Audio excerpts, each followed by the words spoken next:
What's up? Welcome back to my channel, Automatic Works. So,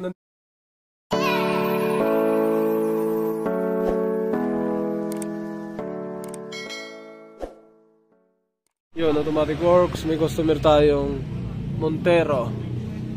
Yun, ang problema nito, nawala yung PRND. So ito yung fuse and relay. Parang stuck na stuck pa oh, yung dumi. Ayan po oh. Parang hindi talaga siya ginalaw. So per stock. So tingnan natin kung anong problema. Pagka kasi nawala yung PRND, kadalasang problema niyan, may nagpalit, sabi ng may-ari, nagpalit daw siya ng bumbilya sa likod. So maaari, pwede yun. Pwedeng wirings, yung shorted, pwede yung inhibitor switch, pwede yung socket doon sa ilalim ng cambio. Tapos fuse, tsaka relay. Ngayon, tingnan natin to mga sir, tingnan natin yung mga guide. Lahat. Yung muna unahin natin. Sige, lagay mo. Dito, may mga transmission dito. Ang fuse muna. Okay, buo naman, buo. Yan. Pag umilaw, buo yan. Pag dalawang walang ilaw, okay yan. Pag isa, yan hindi pwede. Hindi gumagana pag isa lang. Yan, dalawa ang walang ilaw, okay yan. Yan, baari, baka busina or ano. Yan, dalawa. Okay lahat dito mga sir. Tanggalin nito. Dito tayo. Tingnan natin dito sa harapan. Yan na siya. Naka-on ang susi. On natin ilaw yun. Automatic siya pero wala siyang letter P dito. Yan. Kasi dapat lalabas dyan may P. Ang Montero kasi minsan nag-ano to yan, PRND. Gumagana yan. Sa neutral, may gumagana din sa reverse. Matigas. Hindi pataga pag hindi tusukin yun oo. Hindi na rin pala siya naililipat. Okay, yan o. So, ibig sabihin, buong to nakalak. Tingnan natin dito, sir. Auto scan muna tayo. Maglo-lose communication to sa sa transmission pagka ganito. Sa ibang sasakyan, hindi umaandar pag walang PRND. No fault code present. Punta tayo dun sa mismo. Pag walang PRND, yung ibang sasakyan hindi naandar. Ito, maaring umaandar pero yes. Quick test. Yan. MPI, GDI, diesel. Yan, may dalawang fault code. Yan. Ganyan ang reading pagka mga Mitsubishi. MPI, GDI, diesel. Ito ay automatic transmission pero dito hindi binasa yung automatic transmission. Wala wala, engine lang lahat. Wala engine, ABS, SRS, AC, key on, ATAX, lane, display. Sa display tayo, tingnan natin. Read fault code, air outlet damper potential low, tapos air outlet damper motor, air mix damper motor. Back natin yan, walang kinalaman to. Dito tayo sa MPI GDI without PDF.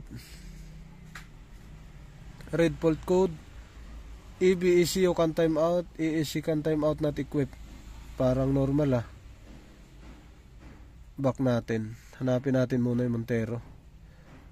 Baka iba ang reading niya, hanapin natin. After 2006. Ito. Sakto naman. Montero Sport. Yan, Pajero, Montero Sport, sakto. Yes. Diagnose, module select. Wala. Ito, dapat babasahin yan. Yan. Transmission. Nako, communication field. Alright. So, nagko-communication field siya. Lahat ito binasa. 1, 2, 3, 4, 5, 6, 7, 8, pero ito hindi binasa. Yung sa quick test 7 lang ang binasa. Yung pang-8 hindi. Tingnan natin to kasi buong linya wala Puntahan muna natin yung sinabi ni sir na nagpalit siya ng ilaw. 7 lang ang binasa, dapat 8 system ang babasahin. 8 nga naman pero 8 isa, MPI, GDI, EBS, SRS, AC, key on, e-tax lane. Itong lane kasama. Add may display. 8. Dapat may ano siya, may automatic transmission dito. Wala. Back. Yan o. Module select. Wala. Yung e-tax 3, 6, 9. Dapat 9 ang babasahin, 8 lang binasa. Tingnan natin yung tiningnan ni sir doon sa likod. Yung bumbilya daw. Ay. Mga sir, ito yung mga ilaw yan. Ito. Ingat kayo dito pag nagpalit kayo. Yan. Yun. Pagka ganito yan, ingat kayo pag nagpalit kayo nito. Yan. Lalo mga Mitsubishi, masailan yan. Kahit si mga Mirage, masailan. Tingnan natin to. Bakit ano nangyari dito? Ito lang pinalitan niya, sir, no? Ayaw pinarehas ko, single naman. Yung hindi dugo. Yan yung pa yung bulb na. Tingnan lang natin. Yan. So, parehas naman. Yung kabila, pinalitan mo din? Hindi po. Kasi ito lang yung walang ilaw. Ito lang? Opo. Okay, tingnan natin, ha? Ito lang, busted. Busted. Yan. Yan, mga sir. Ito yung pinalitan ni sir. Tingnan natin. Single naman. Single contact. Parang wala namang problema. Buksan natin. Buksan natin. Ito ang pinalitan niya. Sakto lang pagkalagay. Ayun lang. Putragis na yan. Na naman. Lapitan mo nga. Yan na naman. Oh. Umatake na naman sila. Oh. Ayun. Oh. Ito mga sir. Kakatanggal lang natin. Yan. Baba mo pa. Sige. Lapitan mo yan. Kakatanggal lang natin yan. Nakita nyo to mga sir. Yan ah. Ito positive yan. Yan yung dulo na to positive. Yung ulo. Ito ground to. Itong buong katawan na to. Tingnan mo mga sir yung ginawa. Ayan ah. Nilagyan na naman nila ng kawawa talaga may-ari ito. Ito ang problema niya. Nilagyan nila ng ano ng wire. Nag-short ang positive tsaka negative. Swerte lang sana dito kung hindi nasira yung module, yung sa transmission module. Pero kung nasira yon, ay goodbye ka. Tingnan mo, single lang yan. Ito positive sa gitna, yung gilid yan yung ground contact. Pero ang bumbilya ang ginawa, yan o. Yan o, ang laking ano na ito. Epekto, ang laking epekto nito. Dapat walang ganyan. Nag-short na positive, negative. O kung hindi pumutok yung fuse mo niyan, ang masisira mo yung transmission module. Yan ang mangyayari. Kaya ingat kayo pag nagkabit kayo ng bumbilya. So ngayon kakatingin ko lang ng Montero ni sir. Ngayon lang. Ito lang. Yan ang nangyayari sa kanya. So ingat kayo pag nagkabit kayo ng bumbilya. Kahit single contact yan, magkakaroon kayo ng problema. Pagka hindi, yan. Ewan ko kung sinong gumawa sa mga ganito. Sa mga bintahan to ng bumbilya nangyayari. Okay? So yung original binultan ko eh. yung tinanggal mo. Ito yung, ito sunog. Yan, sunog talaga. Tama nga naman. Pag nangitim, sunog yan. Naputol ang filament niyan sa loob. Yan o. Yan o, gumagalaw na siya. Oh, yan. Putol yan, gumagalaw. Yan o. Nagbabounce. Ngayon ito buo to mga sir. Sir, ang hawakan nyo. Ito sa likod, tsaka ipakita natin sa likod. Yan o. Kaya mas mainam, bumili kayo. Original na eh. Kumuha kayo ng bumbilya, mga orig na ang pangalan eh. Kunyari, kung Stanley, Philips, Narva. Ayan, bumili na lang kayo ng orig. Tingnan natin anong brand to. Mark, ano to? Anong brand ito, sir? Taiwan. Itong nakakabit na stock, Stanley, ano? Yan, mas mainam pa nga bumili kayo ng orig talaga eh. Yan, Stanley. Ito isa, ano nakalagay? Taiwan lang eh. Markwell, yan nakalagay yung Markwell. Markwell, ito Stanley. So original mga Stanley, Narva, magagandang bumbilya yan. Ito, laking ano na ito. Kung sa ibang sasakyan, kung hindi pumutok yung fuse, kawawa kayo. Magpapalit kayo ng module. Okay, pagganahin natin to mga sir. Yung mga sir, ito gawin natin para magagamit pa rin tong bumbilya na to. So sunod bumili kayo Stanley lang. Tanggalin nyo to. Putulin natin yan. Meron din akong nagawang ganito. Sa customer ko naman, ang sasakyan niya ay ang sasakyan niya Hyundai. Umilaw yung traction control. Tapos hindi nawala ang PRND pero umilaw yung traction control. Tapos yung isang Hyundai, wala na rin PRND, pumutok din. Kada lagay namin doon sa paggawaan. Yan, parehas lang naman ng gilid yan. Dulo, tsaka dulo. Yung double contact, yung isa nasa baba, yung isa naman nasa taas. Pero ito, parehas lang. Kaya pwede mo na itong itusok anyway. Kahit saan. Pwede mo itusok. Ngayon kasi, kaya hindi tayo pumunta muna sa fuse agad. Bakit? Gagawin muna natin yung pinanggalingan ng sira. Dahil pag pumunta tayo sa fuse, mapapalitan natin. Pag una natin yung susi, puputok pa rin siya. Dahil may shorted pa. So ngayon, pwede na tayong pumunta sa fuse. Okay, dito, wala pa rin PRND yan. Yan wala pa rin PRND. Wala nakalagay na PRND. Yan, dito tayo sa ilalim. Test light. Yan, tingnan natin lahat ng fuse dyan sa loob. Yan, silipin natin. Yan mga sir, ayan, pumutok. Yan, sa ganitong sistema, ayan, pumutok talaga siya. Sa ganitong sistema, pag nag-troubleshoot kayo ng ganitong sira,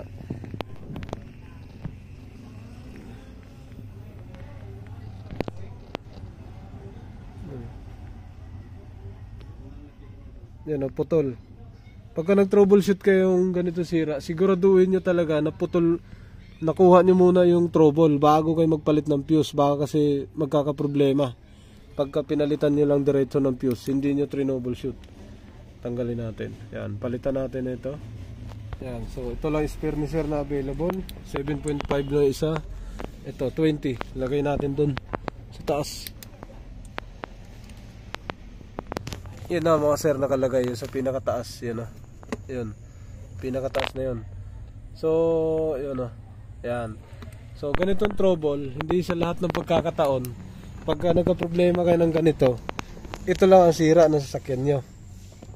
Okay, off natin. Hindi sa lahat ng pagkakataon yan lang sira. Mukha niya wala pa rin P. Isa pa, dalawa yata pinutol. So yung mga sir, dalawa nga ang pinutol niya. Ayan, kaya ganun nangyari. So, isa sa switch. Yan, tanggalin natin. Yung mga sir, napalitan na natin. Ayan, sa ilalim. Dalawa, gilid na 7.5 tapos 20 sa taas. Tingnan natin dito sa guide kung saan siya tumama. Ayan ito yung guide niya. Yan, sa guide.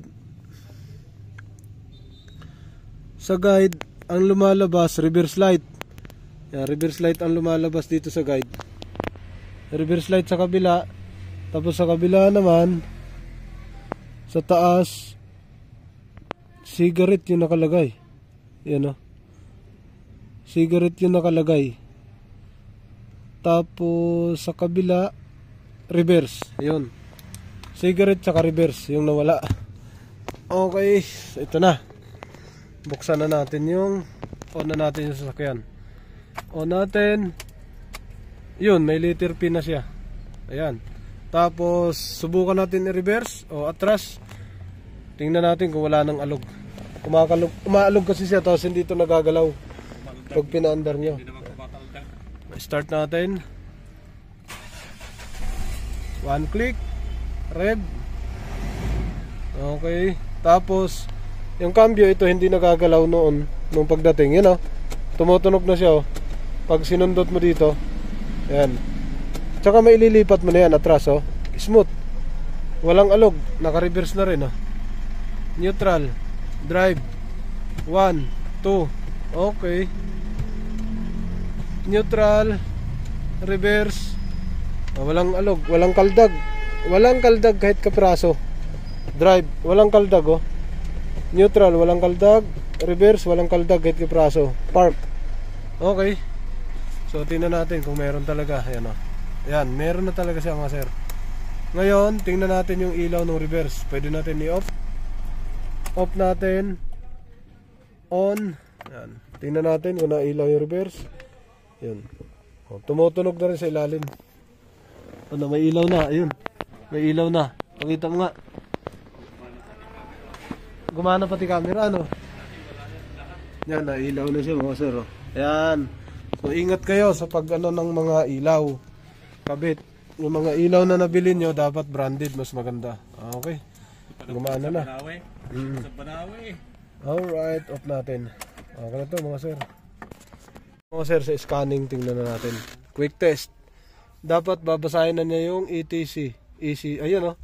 Yan, binasa na niya oh. ELC, AT, tapos CBT. Yan, binasa na niya. Siyam na dapat ang babasahin nito. 1, 2, 3, 4, 5, 6, 7, 8, 9. Ayun, 9 na. Okay na, yan. Pumasok na yung transmission oh.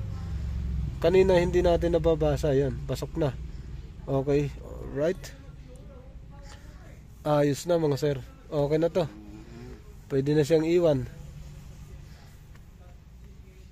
Pwede naman i-biyahe Bagyo. Pwede na. Yung mga Montero, may mga ano yan, may mga kahit wala sa check engine, mayroong mga fault code yan na naka-store dahil sa mga nakakabit na alarm. Ayun, pagka nilalagyan na nila yan, mga anti-tip sa ilalim, binabaguhan na nila ng wire. Okay, back na natin to mga sir. Yes, alright, test drive na to. What's up? Welcome back to my channel, Automatic Works. So,